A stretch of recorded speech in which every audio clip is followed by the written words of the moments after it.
Bem, bom dia, meu nome é Joyce. Nós fugimos um pouquinho da Semana do Fígado para aqui no calçadão da praia de Copacabana fazer algumas perguntas para o doutor Ricardo Oliveira.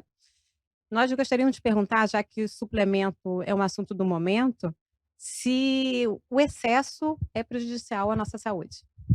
Obrigado, Joyce, pela pergunta. Realmente é um tema muito abordado, é dúvida de muitos pacientes e acho que é importante a gente falar algumas palavras sobre esse assunto. Então, é importante destacar que, em relação ao uso de suplementos, nós precisamos obedecer o mesmo critério que o fazemos em relação aos medicamentos. Nós só vamos usar medicamentos ou suplementos que tiverem aprovação, que Uhum, tiverem indicação clínica e não uma coisa aleatória. Em relação aos suplementos, eles podem ser classificados em categorias A, B, C e D. Então, aqueles suplementos classificados como categoria A são aqueles que existe um nível de evidência de benefício e também de segurança. uhum, É lógico que não vamos utilizar todos os suplementos para todos os pacientes, não é isso. Mas, eventualmente, a proteína do soro do leite, o whey protein, vai uhum, poder ser utilizado por um paciente como uma forma de aumentar a cota proteica. uhum, O uso, por exemplo, da creatina, um outro suplemento do grupo A, eventualmente ele pode ser utilizado em praticantes de exercício de força. E, por fim, como mencionado na palestra há pouco, o uso do HMB também pode uhum. ser uma estratégia no combate à sarcopenia. Então, a minha mensagem é que, em relação ao uso de suplementos, é importante ter prudência e, se eventualmente você for usar, vai usar aqueles suplementos que sejam de fato considerados eficazes e seguros. Tá ótimo, obrigada, doutor Ricardo. Vamos de Obrigado. volta para a Semana do Fígado. Boa tarde, pessoal. A gente acabou de sair aqui do simpósio do CHN e a gente agora está de frente para esse mar azul aqui, pensando qual prancha que a gente vai usar. O mar está um pouco grande e a gente está um pouco de medo. Mas sobre nossa apresentação, o que que a gente tem assim como destaque? Bom, então boa tarde a todos. Rodrigo está triste porque ele esqueceu de trazer a rede para pescar. Para quem não sabe, ele é pescador também. E nós falamos basicamente sobre transplante. Eu falei sobre transplante na anemia falciforme e queria deixar como as principais mensagens os principais cuidados, né? O cuidado em se manter a hemoglobina S num nível adequado, abaixo de 20 a 30%, e se atentar também para as complicações vasculares. Então, acho que esses são os principais pontos. Eu mostrei 2 casos, né, de pacientes que tinham feito transplante alogênico de medula óssea e que apresentaram lesão hepática gravíssima. Um caso se comportou como uma doença veno-oclusiva, o outro não tinha um padrão clínico definido e a gente acabou biopsiando e concluindo que se tratava de uma doença enxerto hospedeiro hepática, então alertar para esse diagnóstico diferencial e que tem uma gravidade também enorme, e a gente tem que sempre buscar esse diagnóstico dessas 2 condições para poder ter o melhor tratamento. Olá, boa tarde a todos. A gente está saindo aqui do simpósio satélite do CHN, Complexo Hospitalar de Niterói. Mostramos a experiência que a gente tem no transplante, no cuidado das crianças com hepatologia, com doença hepatológica, que precisam de ser submetidos ao transplante. Estou aqui com meu amigo Hugo, radiologista intervencionista. Hugo, e aí, você gosta quando a gente te dá muito trabalho ou pouco trabalho? Olha, receber receber trabalho de vocês é algo raro, né. Vocês são extremamente competentes. Marcelo aqui pertence também à história do transplante hepático pediátrico, aqui no Rio de Janeiro, mostrou brilhantemente aí desde o início, é uma aula muito inspiradora e emocionante, né. Pacientes com 20 anos de segmento, né, e com a qualidade de vida, inimagináveis até, né, o trabalho de vocês, até que o trabalho de vocês tivessem começado. Parabéns, vamos em frente, como você falou, né, essa história não tem fim. Obrigado, Hugo. É isso aí, vamos em frente. A gente tem muito mais transplante para fazer, muitos mais desafios para vencer. Vamos lá. A medicina carioca é muito boa e a gente fica muito feliz de estar participando aqui da Semana de Fígado. Obrigado. Obrigado. Olá, acabamos de sair da mesa redonda, falamos sobre vários pontos importantes. A Ana Carolina falou sobre o emprego da elastografia hepática na doença gordurosa do fígado. Carol, o que você destacaria dessa sua apresentação? Acho que o mais importante dessa apresentação hoje foi falar dos métodos que a gente usa nesses pacientes com doença hepática gordurosa. Então, em termos de primeira abordagem, a ultrassonografia continua sendo o método mais importante para avaliação desses pacientes. Claro que o padrão ouro é a ressonância, mas a gente sabe a limitação, a dificuldade, a não disponibilidade dela. E para a fibrose, que é um dos grandes assim, endpoints que a gente objetiva com a elastografia, que ainda a elastografia hepática transitória é a mais validada. A gente tem trabalhos com os outros tipos de elastografia, mas que essa é a mais validada ainda para fazer a análise do grau de fibrose desses pacientes. Quer dizer, o paciente normalmente chega ao consultório, ao ambulatório, trazendo uma ultrassonografia com esteatose hepática, para que nós façamos, então, a interpretação. Sim, isso. É e isso. na sequência você... E na sequência, dependendo assim, se é um paciente que vem para um centro terciário ou um paciente que vai para atenção primária, a gente, no geral, vindo para um hepatologista, que é o nosso caso, a gente vai acabar lançando mão da elastografia para fazer um estadiamento desse paciente. Ok, obrigado. Bom, acabamos de sair da mesa redonda e o Guilherme Rezende nos apresentou uma palestra muito interessante sobre avaliação do gradiente de hipertensão porta. Guilherme, você faz a avaliação da pressão porta no Hospital do Fundão há muitos anos, você até falou isso, acho que em torno de 10 anos. Por que esse método não ganha mais espaço no nosso dia a dia, na prática do ambulatório dos hospitais? Excelente pergunta, Cláudio. Eu tenho a impressão que a principal razão é porque, por ser um método invasivo, há uma resistência à indicação no paciente do dia a dia, porque se associa a ideia de invasividade ao risco. Mas o que é curioso é que todos os estudos que investigaram o risco do procedimento mostraram que ele é bastante seguro. Então, eu acho que é uma sequência. Se ele é invasivo, eu considero arriscado. Se ele é arriscado, eu não solicito. E como eu não solicito, não existem grupos, não surgem novos grupos para realizar o exame. Mas me parece que, pelo menos na Europa, já se compreendeu que é um procedimento seguro, que tem um espaço na clínica, na prática clínica.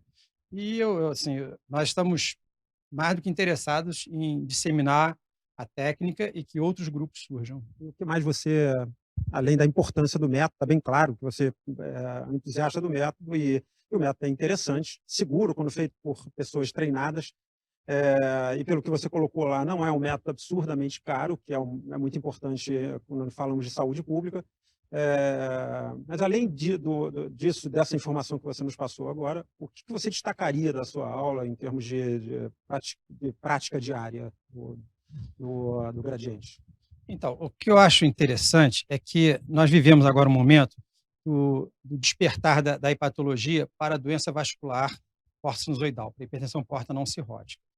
E a hemodinâmica tem muito a contribuir nisso, a hemodinâmica hepática, porque ela se insere nesse algoritmo de investigação antes mesmo da biópsia. A biópsia, sim, é um procedimento invasivo. Então, na medida em que você tem um paciente com hipertensão porta e que você desconfie que não é cirrótica, antes mesmo da biópsia, você poderia passar pela hemodinâmica. Então, eu acho que a tendência é que surjam novas indicações da medida do gradiente nesse contexto. Ok, tá bom, muito obrigado. Eu que agradeço.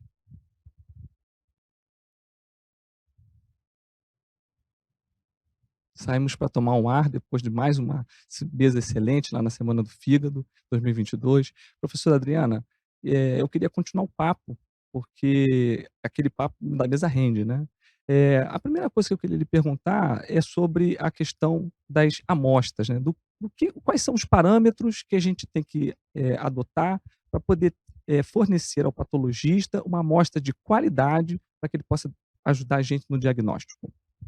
Conforme eu comentei na mesa redonda, o parâmetro do patologista não é o tamanho da biópsia, como normalmente se faz, de medir se tem 1,5 cm ou 2. O nosso parâmetro, ele repousa na contagem dos espaços porta completos. E isso é dependente, certamente, também do tamanho da amostra, mas com certeza da agulha que se emprega. Então, agulhas muito finas provavelmente vão fornecer uma amostra com vários espaços porta incompletos, e isso atrapalha um pouco a nossa análise. Para a maioria das patologias que nós examinamos, entre 8 a 10 espaços porta completos é o preconizado como uma amostra adequada. E a espessura da agulha, qual que a senhora recomenda? Eu recomendo a que usa no fundão.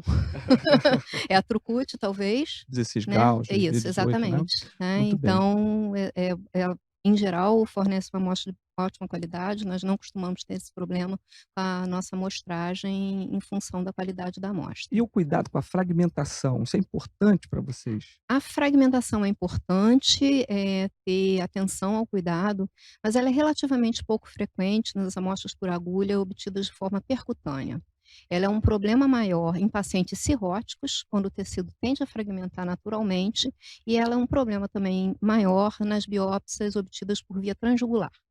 Então, em geral, as biópsias por agulha realizadas por via percutânea, a fragmentação, em geral, não atrapalha muito, a não ser quando a agulha é inadequada. Tá, muito obrigado, professora. Nada. Estamos esperando vocês amanhã, na Semana do Fígado. Lembrando que o nosso evento vai até sexta-feira. Não deixe de comparecer, trocaremos muitas ideias, vamos trocar conhecimento e partilhar. Intervalo para nossa água, né? E eu não vou deixar a professora Cibele descansar. Vou ficar tietando ela aqui. Então, Cibele, na sua apresentação, você colocou sobre alguns critérios que a gente tem que ter atenção para poder rastrear as doenças genéticas, aquela sopa de letrinha, né? Aqueles PIFIC, por exemplo, acho que tem que mudar o símbolo, tem que ser de 1 a 8, tem que botar aquele símbolo do infinito, bota aquele símbolo igual fizeram na meta, Infinito e além. e aí vai, né?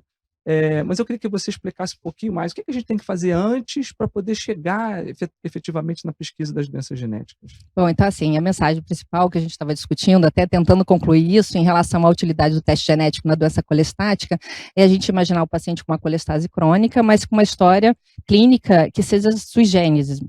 Muitas vezes a gente precisa perguntar como é que foi o parto, se teve icterícia, se teve colestase intrahepática gestacional, ou até mesmo o caso de pacientes com colestectomia, a gente esquece de perguntar a idade que foi feita aquela cirurgia, porque tinha uma colestase crônica e que não foi resolvida depois da cirurgia.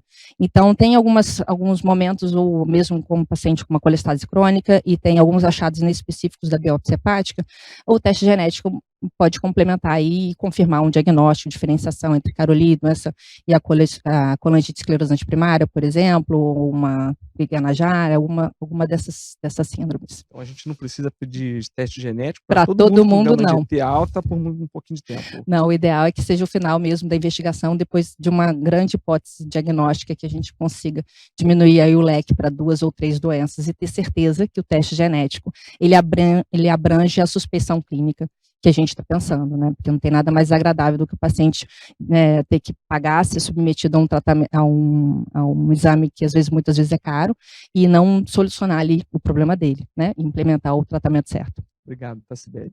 Ô, Cláudio, minha água acabou, vamos voltar para a Semana do Fígado. Vamos lá. Vamos buscar um café. Vamos lá tomar. Bom, do melhor estilo carioca, então a gente precisa avisar que na Semana de Fígado amanhã e depois de amanhã tem mais, exatamente aqui no Sheraton, no Rio de Janeiro. Até lá! Tchau! Bom dia a todos, estamos aqui direto da Semana de Fígado do Rio de Janeiro. Eu quero aproveitar aqui a palestra do nosso cardiologista em estilo de vida, a esteatose hepática, como é que a gente conduz os exercícios físicos para o nosso paciente. Então fala para a gente, Fabrício, que mensagem que a gente deve levar para casa, que tipo de exercício a gente deve estimular o nosso paciente, é força, é aeróbio, é volume, é intensidade, como que a gente deve orientar? O mais importante é que ele comece. Né? Se ele não faz absolutamente nada, ele deve começar a fazer alguma coisa. E isso é muito importante que o médico aborde o exercício como uma ferramenta terapêutica, assim como ele dá importância aos medicamentos. Ou seja, o exercício precisa de mais importância na consulta médica. Talvez essa seja a informação mais relevante aí da minha apresentação, de que o exercício não seja considerado como uma coisa que eu falo no final da consulta, já em pé, indo embora, mas que eu aborde, que eu detalhe isso, que eu diga o quão importante ele adquirir esse hábito e quão ameaçador é ele não continuar a fazer exercício. Então, o mais importante é que a gente progrida volume, ou seja, comece com pequenas quantidades de pequenas doses de exercício diária, 5, 10 minutos de atividade física aeróbica. O exercício como um todo tem benefício, força e aeróbico, mas o treinamento aeróbico parece ter mais benefício no que diz respeito a desfechos múltiplos. Então, que ele comece, esse volume vai ser progredido de forma muito lenta para que o paciente não fique desconfortável e que aquilo caiba na rotina dele, né? Mesmo ele eventualmente não tendo muita coisa para fazer, mas que ele não se sinta, não, isso tudo, se eu falar que eu preciso fazer 150 minutos, ele não vai, não faz nada, ele não vai fazer, mas 5 minutos ele faz. Então comece com 5, aumente para 10, 15, até que esse indivíduo esteja fazendo 30 minutos de atividade física pelo menos 5 vezes por semana. É muito pouco. Uma semana tem 10.600 minutos. Então, é muito pouco que se pede para atividade física. E, a partir de que você adquire esse volume, eu posso aumentar um pouquinho a intensidade, aí eu começo a fazer com que ele faça exercício com alguma dificuldade para falar enquanto faz, e aí eu garanto que ele está na atividade, fazendo 150 minutos de atividade física moderada por semana e colhendo todos os benefícios clínicos que esse tipo de intervenção super simples e barata é capaz de promover. Excelente, muito obrigada, Fabrício. É isso aí, pessoal. Prazer. Então, o exercício físico faz parte da nossa prescrição, do nosso receituário médico para o nosso paciente com esteatose. Estamos aqui, então, direto da Praia de Ipanema, trazendo dicas da Semana de Fígado do Rio de Janeiro. E agora vamos conversar com a doutora Cláudia Cravo, a nossa nutricionista, que vai nos falar um pouco da abordagem no consultório prática do paciente com esteatose. Fala pra gente aí, Cláudia. Então, nós temos que encaminhar nossos pacientes, sempre pensando em animá-los a fazer sempre uma dieta, se possível, com redução de carboidratos simples, privilegiando a diminuição da proteína animal, principalmente da carne vermelha, se puder, dentro de um cômputo calórico viável, começar a introduzir um pouco as gorduras monoinsaturadas e poliinsaturadas, de modo que não haja rebote do peso, porque ele é um paciente que naturalmente ele tem dificuldades, por ele já ser um paciente obeso, de seguir o programa, então a gente sabe que os tempos de dieta são curtos, e não desistir da dieta intervalada, que eu acho que é o mais interessante. Mudou o platô, diminuiu um pouco o peso, acompanha e depois volta e faz de novo a dieta, que eu acho que é o que dá mais sucesso, porque ninguém consegue ter que perder 20, 30 quilos e não ter um escape, né? E ficar completamente fiel a um programa dietético. E o que mais que nós podemos dizer em relação a isso? Podemos falar sobre atenção aos alimentos que têm mais dependência alimentar, que são os mais difíceis, né? E muita atenção ao modismo que percorre a mídia, que é muito, as pessoas vêm muito cheias de conceitos, isso serve para quê? Isso é saudável? E, no entanto, a nutrição ela não é baseada nisso, ela é baseada em evidência médico-nutricional, e sabe que comida tem posologia. Eu sei que é difícil a gente pensar assim, mas a gente aos poucos tem que passar isso para o paciente, que é preciso eles reeducar quantidades e entender dos seus grupos de alimentos. Excelentes dicas, muito obrigada, Cláudia. Individualizar sempre. Viemos agora aqui ao Mirante do Leblon pegar a dica da Fernanda Calçado aqui para nossa Semana de Fígado do Rio de Janeiro. O que você traz para a gente aí, Fernanda? Esse paciente é nosso ou não é nosso? Paciente magro com esteatose hepática. Bom, então acho que a dica quente é que sim, o magro tem esteatose, que a gente não deve só olhar a obesidade como fator de risco, né? E indicar atividade física, que é importante para reduzir a resistência insulínica, para aumentar a massa magra, e dizer para eles que eles têm um prognóstico igualmente ao paciente obeso em relação aí aos desfechos hepáticos e não hepáticos da doença hepática gordurosa. Então, atenção, paciente magro, se você tem esteatose, se cuide e marque a consulta com o hepatologista. Isso é excelente contribuição. Muito obrigada, Fernandinha. E agora, direto do Pão de Açúcar, com a doutora Juliana, que vai nos dizer aí como é que a gente encaminha o paciente com esteatose hepática para o hepatologista. Atenção clínico, endocrinologista, cardiologista, todos devem encaminhar o paciente com esteatose hepática para o hepatologista? Obrigada pela pergunta, uma pergunta bem interessante. Não é todo paciente com esteatose que precisa ir para o especialista, é o paciente que tem um risco moderado ou alto de fibrose, né? De uma maneira prática, a gente pode usar essas calculadoras, esses scores para calcular o NFS, o FIB4, ver quem são os pacientes, então, que devem ser encaminhados para uma elastografia hepática e, dessa forma, estratificar. A gente tem que lembrar que a prevalência da doença hepática gordurosa é muito alta e que 25% da população tem gordura no fígado e que não são todos esses que precisam chegar no especialista. Tá certo? Respondi sua pergunta? Muito, super obrigada. Atenção aí, os não hepatologistas, quando é que a gente vai mandar o nosso paciente com esteatose hepática para o hepatologista?